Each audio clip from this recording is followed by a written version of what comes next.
भेड़ चाल मज़ेदार हिंदी कहानी। एक प्रसिद्ध सम्राट के दरबार में एक आदमी आया और उसने कहा कि महाराज, मैं स्वर्ग के वस्त्र लाया हूँ और वह भी सिर्फ आपके लिए, क्योंकि आप महान हैं। यह सुनकर उस सम्राट ने कहा कि हमने तो कभी सुना या देखा नहीं कि स्वर्ग के वस्त्र भी होते हैं, और हमने तो कभी पहने भी नहीं। उस आदमी ने कहा कि महाराज, एक दिन मैं आपके इस महान दरबार में वह वस्त्र लाऊंगा और फिर आप पहन भी सकेंगे और देख भी सकेंगे। लेकिन महाराज, वह बेद अमूल्य वस्त्र हैं, करोड़ों रुपए देने के बाद भी नहीं मिलते हैं, लेकिन मैं आपके लिए जरूर लाऊंगा। धरती के पहले आदमी होंगे जो आप यह वस्त्र पहनेंगे, लेकिन आपको कम से कम 5 करोड़ रुपए तो देने ही होंगे, क्योंकि वे देवताओं के वस्त्र हैं।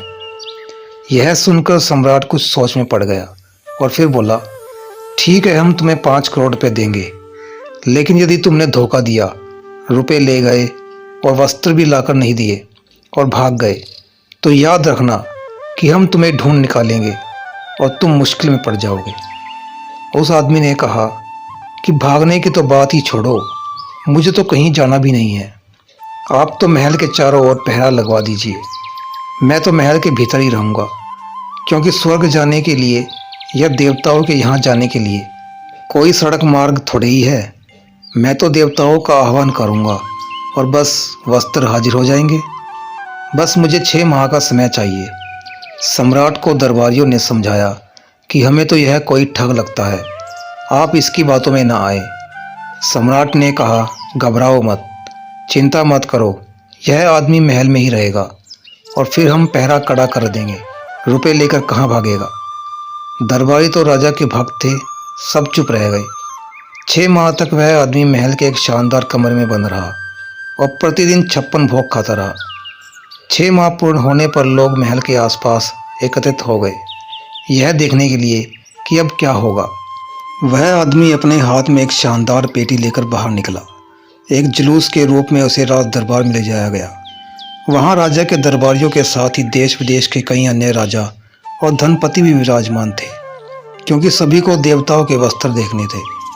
उस आदमी ने भरे दरबार में पेटी को एक और बड़ी ही सावधानी से रखा और कहा कि महाराज, मैं वस्त्र ले आया हूँ, इस पेटी में है। अब आप मेरे पास आ जाइए ताकि मैं देवताओं के वस्त्र आपको पहना सकूँ। सम्राट उसके पास पहुँचे तो उसने कहा कि ये पगड़ी उतारें, मैं आपको देवताओं की पगड़ी देता हूँ। राजा ने वह पगड़ी उतार कर उसे दे दी। उसने उस पगड़ी को पेटी में रख दिया और उस खाली पेटी में से खाली हाथ बाहर निकाल कर कहा कि ये है देवताओं की पगड़ी। महाराज ने गौर से उसके हाथों को देखा जो कि खाली थे। महाराज कुछ बोलते इससे पहले ही वह बोला, सभी लोग यह ख्याल रखें कि देवताओं ने यह पगड़ी वस्त्र आदि देते वक्त मुझसे कहा था कि यह सिर्फ उसी को दिखाई देंगे जो अपने बाप से ही पैदा हुआ है। सम्राट ने यह सुनते ही कहा, हाँ हाँ, मुझे दिखाई दे रहे हैं, क्यों नहीं दिखाई पड़ेंगे, बड़ी ही सुंदर पगड़ी है। ऐसी सुंदर पगड़ी ना तो कभी देखी और ना ही कभी पहनी। दरबार के सभी दरबारी सोच में पड़ गए कि ये हो क्या रहा है, लेकिन सभी यह भी सोचने लगे कि इस वक्त यह कहना कि मुझे नहीं दिखाई दे रहे तो व्यर्थ ही सब मेरी माँ पर शक करेंगे। यह सोचकर सभी चुप रह गए और सभी तारीफ करने लगे और कहने लगे, धन्य है महाराज, धन्य हो गए आप। धरती पर ऐसा अवसर पहली बार आया जब किसी ने देवताओं की पगड़ी पहनी। एक एक आदमी सोचने लगा कि बड़ी गड़बड़ बात है, लेकिन सभी दरबारी, सम्राट और धनपति जब एक ही स्वर में कह रहे हैं कि वाह क्या सुंदर पगड़ी है, तो जरूर होगी। लेकिन कोई भी यह बात अब किसी से नहीं कह सकता था कि हमें नहीं दिखाई दी पगड़ी। उस आदमी ने फिर धीरे धीरे करके सम्राट के सभी वस्त्र उतरवा लिए और जिस तरह पगड़ी पहनाई गई उसी तरह से अन्य वस्त्र भी पहना दिए गए। अब सम्राट पूरी तरह से निर्वस्त्र था और फिर भी उसके चेहरे पर प्रसन्नता थी और वह बार बार अपने नग्न शरीर को देखकर कह रहा था, वाह क्या सुंदर वस्त्र है। और सभी दरबारी, राजा और धनपति सब उसकी हाँ में हाँ मिला रहे थे। वाह क्या ही सुंदर वस्त्र हैं सम्राट, ऐसे वस्त्र तो हमारे जीवन में पहली बार देखे, आप धन्य हैं। सम्राट सोच रहा था कि सभी लोगों को वस्त्र दिखाई दे रहे हैं, लेकिन मुझे ही नहीं। यह बात मुझे छुपाकर रखनी होगी, वरना बहुत बदनामी होगी। अब राजा नगन था सभी दरबारियों ने कहा कि महाराज, आपने पहली बार देवताओं के वस्त्र पहने हैं, तो अब तो आपका नगर भ्रमण होना ही चाहिए, ताकि राज्य की जनता भी देवताओं के वस्त्र देख सके और तब आपकी प्रसिद्धि दूर दूर तक पहुंचेगी। यह सुनकर राजा घबरा गया, लेकिन उसने अपनी घबराहट रोककर कहा, हाँ हाँ, क्यों नहीं। राजा ने सोचा, अब झंझट तो मोल ले ही ली है, चलो यह दुख भी उठा लेते हैं। एक रथ पर राजा को खड़ा किया गया और नगर में घुमाया गया। सभी राजा के सुंदर वस्त्र देखने के लिए उमड़ पड़े। सभी को मालूम था कि यह वस्त्र सिर्फ उसे ही दिखाई देंगे जो अपने बाप की ही संतान होगा। सारा जनसमूह उमड़ा और सभी एक दूसरे से कहने लगे, वाह, ऐसे सुंदर वस्त्र तो हमने सपने में भी नहीं देखे। सभी एक दूसरे से पूछने लगे, क्यों, तुझे दिखाई दे रहे हैं कि नहीं? सभी छाती ठोक के कहने लगे, हाँ, क्यों नहीं।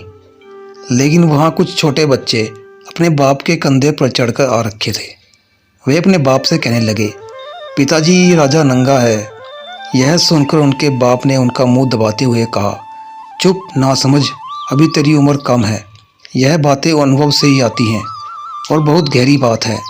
जब तू मेरी उम्र का हो जाएगा तब तुझे अनुभव भी आ जाएगा और तब वस्त्र भी दिखाई देने लगेंगे।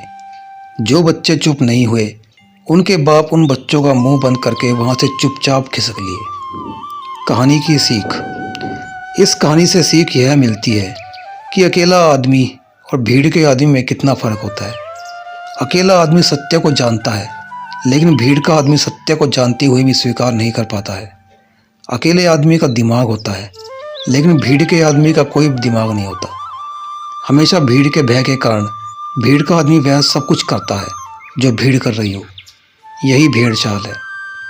आशा करते हैं मित्रों, आपको कहानी पसंद आई होगी। कहानी अच्छी लगी हो तो वीडियो को लाइक, शेयर और कमेंट करना ना भूलें और चैनल को सब्सक्राइब भी अवश्य करें।